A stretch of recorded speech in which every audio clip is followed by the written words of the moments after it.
Thank you for tuning into our presentation on Finding Your Faculty Advisor, presented by the Center for Graduate Studies at SUNY Brockport. You will start by logging into your Web Banner account. Then you will click Student Services across the top bar, and then along the left-hand column, you will click Student Records.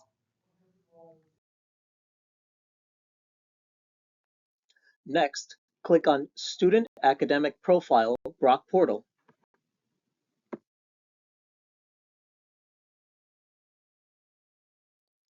Your advisor will be listed next to the Advisors heading. If there is no one listed there, please contact the Center for Graduate Studies.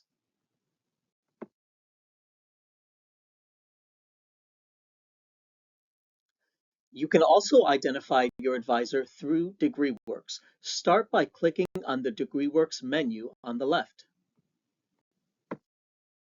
Your DegreeWorks page will then come up, and across the top you will see your primary advisor's name and email address. Thank you for tuning into our presentation. For additional questions or concerns on your academic advisor, or if you've not been assigned an advisor, reach out to the Center for Graduate Studies at gradadmit@brockport.edu.